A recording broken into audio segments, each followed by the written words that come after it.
শামসান সামনে নির্বাচন না তো আমি চিন্তা করছি আমি এবার ইলেকশনে দাঁড়াবো।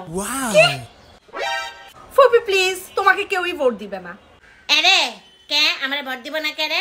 হ্যাঁ, মানুষের তো কাজ নাই যে তোমাকে ভোট দিবে। এমন নির্বাচনী ইশতেহার ছাপামো, এমন সব প্রতিশ্রুতি দিমু, সব জনগণ আমারে ভোট দিব। আর তোকে মতো পোলাপাইন তো সবার আগে আমারে ভোট দিব। কি করতা তুমি?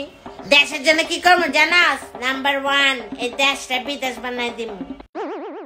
নাম্বার 2 এ দেশে কোনো সিঙ্গেল পোলাপাইন থাকবো না। তোকে মতো যত সিঙ্গেল ছেলে মেয়েরা আছে এগরে যদি বাপ মা সঠিক বয়সে বিয়া না দিয়া দেয় তাহলে কি করবো জানাস? সিঙ্গেল পোলাপাইনের উপরে ট্যাক্স বসাই দিব, আর ওই ট্যাক্স বাপ মার দিতে হইব। দরকার পড়লে যত কাপল আছে অগরে ডিভোর্স করে তোকে মতো সিঙ্গেল রে আমি ডাবল বানাবো। ফুপি আমি তোমাকে ভোট দিব। দেখ কথা শুনে একটা ভোট আমি পাইয়া গেলাম এখনই। ক্ষমতায় থাকলে কাউকে চাকরি করতে দিব না। আমার দেশের জনগণ চাকরি করবে না, ব্যবসা করবে না, কোনো কাজ করবে না, কারো কোনো কাজ কইরা খাওয়া লাগবে না। ইচ্ছা মতো টাকা ছাপামো, বুঝছস? টাকা ছাপাইয়া জনগণের মধ্যে জন প্রতি 5-6 কোটি টাকা বিলাই দিব।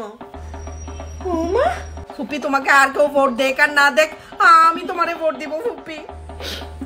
দেশের শিক্ষা ব্যবস্থা পাল্টাই দিব, শিক্ষাই রাখবো না, পড়ালেখার দরকার নাই, সব টিকটক কর যা। ওয়াও, সব জিনিসের দাম অর্ধেক করে দিতাম। শপিং মল, মার্কেট, বাজার আর দোকানপাট যত জায়গা আছে সব জায়গায় সব জিনিসপত্রে 50% ডিসকাউন্ট দিয়ে দিতাম। 50% ডিসকাউন্ট? ফুপি এরকম হলে তো আমি সারা দিন রাত খালি শপিং মলেই পড়ে থাকতাম।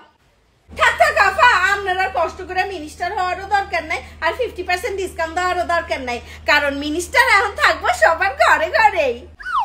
এটার মানে হয়েছে মিনিস্টারের টিভি ফ্রিজের উপরে 50 না 53% পর্যন্ত ডিসকাউন্ট চলতেছে। তাই এমপি যেই হোক মিনিস্টার থাকবে সবার ঘরেই। আর এই অফারটা মিনিস্টারের সকল শোরুমেই চলতেছে। ওয়াও আফা, আপনার মতন মানুষ ক্ষমতায় এলে না আমরা আর এই দেশে থাকা লাগতো না। আরে Shamsini, don't underestimate the power of your namaz. আমার অফিসে যদি 5 স্টার থেকে 3 বেলা খানা না আসে তাহলে ওই 5 স্টার হোটেলরে বন্ধ করে দিমু। আমারেও একটু খাওয়াইও প্লিজ। খাবি? তোরাও খাবি? জস। আরে আমি ক্ষমতায় আইলে সবার আগে তোগো বাসায় 5টা বুয়া দিতাম। একটা তোর হাত টিপতে, একটা তোর পা টিপতে, একটা তোর উকুন বাচ্চা দিতা, আর 2টা তোর পিছে পিছে ঘুরতো। হ্যাঁ, তখন আর তোমার জবেদার পা ধরে তেলাইয়া রাখতে দিত না। অন্যের কামের লোকের কোনো টেনশন থাকবো না। আর এমন একটা আইন করে দিতাম যে তোগো বাসার থেকে যদি কোনো বুয়া কাম ছাইরা চলে যায় তার 6 মাসের জেল। আপনি ইলেকশনে দাঁড়ান, কবে দাঁড়াইবেন? আর আমিও আপনারা ভোট দিব। আরে সত্যি?